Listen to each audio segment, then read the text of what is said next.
हम बहुत ही विनम्रता के साथ करबद्ध होकर पूज्य स्वामी गोविंद देव गिरी जी महाराज से प्रार्थना करते हैं कि वो हमें आशीर्वाद प्रदान करें। आप सबकी जोरदार करतल ध्वनि के बीच पूज्य स्वामी गोविंद देव गिरी जी महाराज के चरणों में हम नमन करते हैं, वंदन करते हैं, प्रणाम करते हैं। पूज्य स्वामी जी महाराज अपनी भागवत कथाओं के माध्यम से पूरे देश ही नहीं पूरी दुनिया में भारतीय संस्कृति का प्रचार करते हैं। मणिपुर का वो क्षेत्र जहां पर 60% कन्वर्जन हो चुका, पूज्य स्वामी जी महाराज के हृदय में इतनी पीड़ा है कि वहां पर मणिपुर में बर्मा के बॉर्डर पर जाकर वेद विद्यालय की स्थापना का संकल्प पूज्य स्वामी जी महाराज ने लिया है।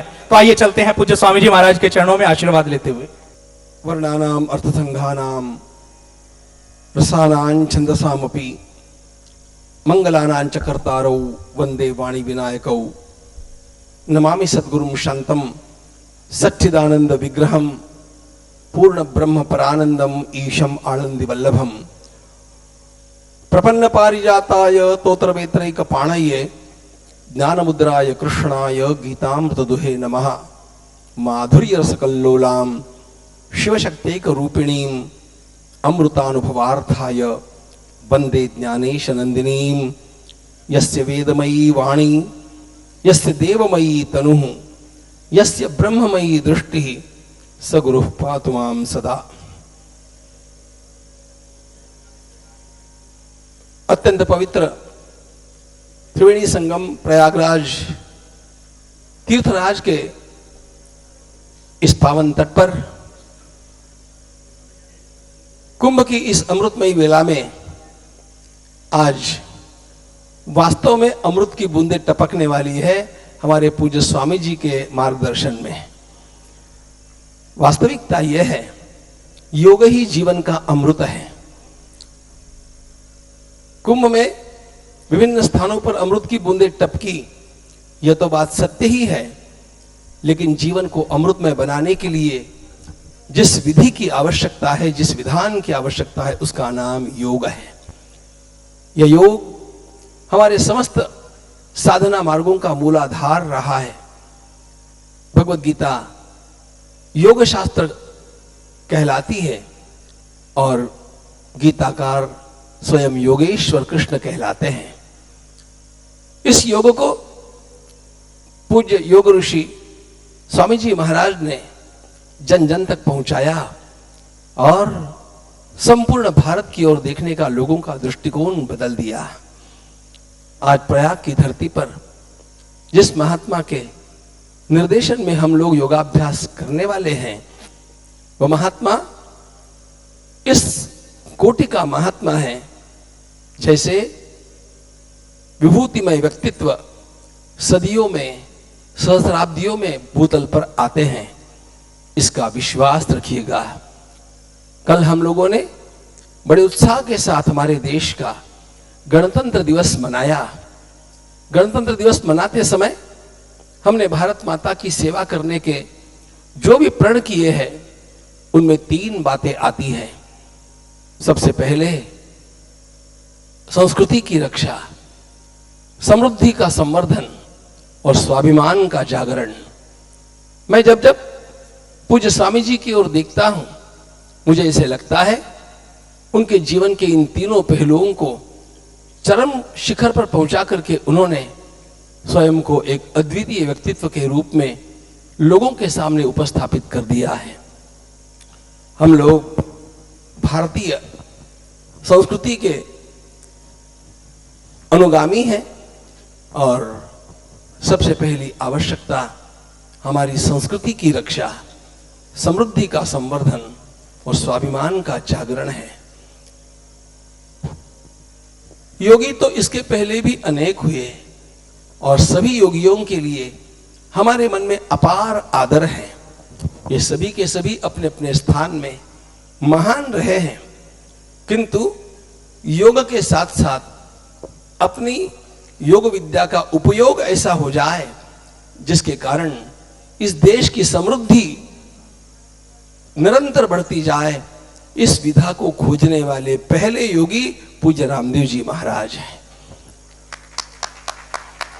पूज्य श्री रामदेव जी महाराज ने जो कार्य किया वो लोगों के सामने एक योगी के रूप में तो है, लेकिन आश्चर्य होता है कि इस महान व्यक्तित्व ने योग को जीवन की कला बना करके कैसे एक योगी सारे संसार में निरंतर उन्नत होता जाता है, इसका हम लोगों के समक्ष उदाहरण रख दिया।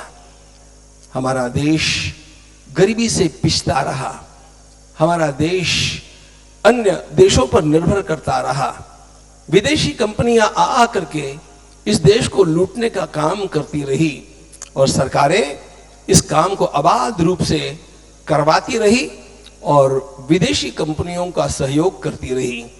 ऐसा लगता था क्या ये लूट कभी थमेगी? ऐसा लगता था क्या इस देश की संपत्ति इसी देश के लोगों के काम आने के लिए संवर्धित होगी? लेकिन कहीं उत्तर सूझता नहीं था, सर्वत्र अंधकार दिख रहा था और ऐसे अंधकार में एक दीपक जला, एक ज्योति जली, वो पूज्य रामदेव जी महाराज के रूप में जली, जिन्होंने इस प्रकार का कीर्तिमान खड़ा कर दिया कि आज सारा संसार, सारा देश नहीं, सारा संसार चकित होकर के पतंजलि की ओर देख रहा है। पतंजलि ने एक ऐसा चमत्कार कर दिया, पतंजलि ने एक इस प्रकार का वातावरण बना दिया जिसके कारण इस देश का स्वाभिमान फिर जागृत हो गया और लगने लगा कि हाँ, हम भारतीय लोग कुछ करके दिखा सकते हैं। और इतना ही नहीं तो इसी मार्ग पर हम अबाध गति से चलते रहे तो आने वाला युग हमारा है, हमारी भारत माता का है।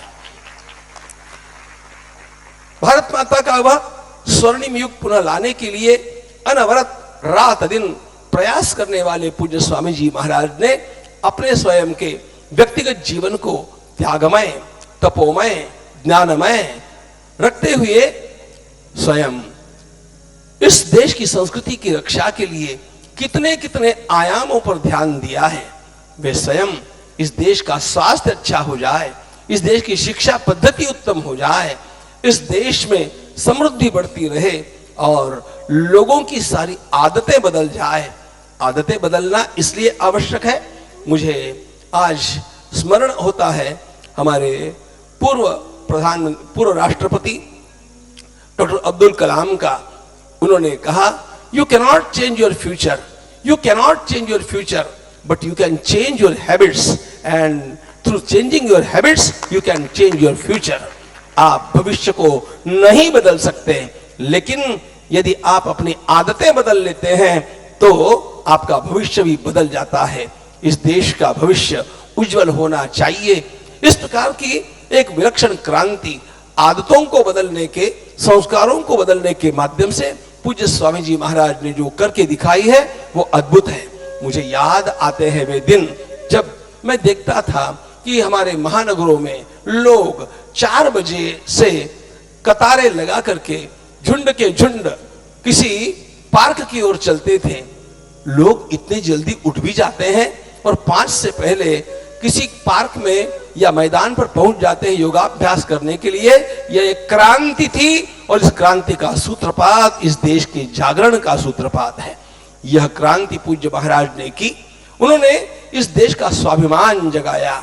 अपने भारतीय होने पर हमें गर्व होना चाहिए, क्योंकि हम उस संस्कृति के संवाहक हैं जिस संस्कृति ने संपूर्ण विश्व को ज्ञान दिया, विज्ञान दिया, जीने की कला दी और सारे विश्व पर प्रेम किया। सारा विश्व मेरा परिवार है। विश्व बंधुत्व की इस भावना का उन्होंने जागरण किया और इस समस्त भावना को उन्होंने वेदों से ग्रहण किया। वेद समस्त विद्याओं का मूल है और सभी को उसका अध्ययन करना चाहिए। उसके अध्ययन से ही जीवन में तेज आता है। जीवन में विश्व हितैषी जीवन कला को विकसित करने की विधा जागृत होती है। ये सारे भाव यदि हम लोगों को प्राप्त होने हैं, जो कि अत्यंत बड़ी आवश्यकता है इस देश की समृद्धि के लिए, इस देश की उन्नति के लिए, ये सारे भाव जो अत्यंत आवश्यक है हमें मूर्त रूप में पूज्य स्वामी जी महाराज में मिलते हैं। वही योग का अमृत वे जन जन तक वितरित करते रहे। योग गुफाओं में छिपा हुआ था, योग चंद लोगों के हाथों में था, और ऐसी स्थिति में यह योग का अमृत सारी जनता को प्राप्त हो जाए, कोई भी इनसे वंचित न रहे, इस प्रकार का एक अभियान उन्होंने जो चलाया वह युग युग में कभी कोई चला सकता है। धर्म चक्र का यह प्रवर्तन करने वाले इस महात्मा का शुभागमन आज प्रयाग की धरती पर जो हुआ है वह निश्चित रूप से हमारे जीवन में अमृत की बूंदें टपकाएगा, हमारे जीवन को समृद्ध बनाएगा, हमारे जीवन को स्वाभिमान पूर्ण बनाएगा, और भारत माता को वो पूर्व काल में जितनी समृद्ध और समुन्नत थी उससे भी अधिक समुन्नत और समृद्ध देखने का सुनहरा हमारा सपना साकार होकर के रहेगा। इस सपने को साकार करने में अपने जीवन की बाजी लगाने वाले इस महान तपस्वी को प्रणाम करते हुए मैं स्वयं अपने को धन्य मानता हूं। वंदे मातरम।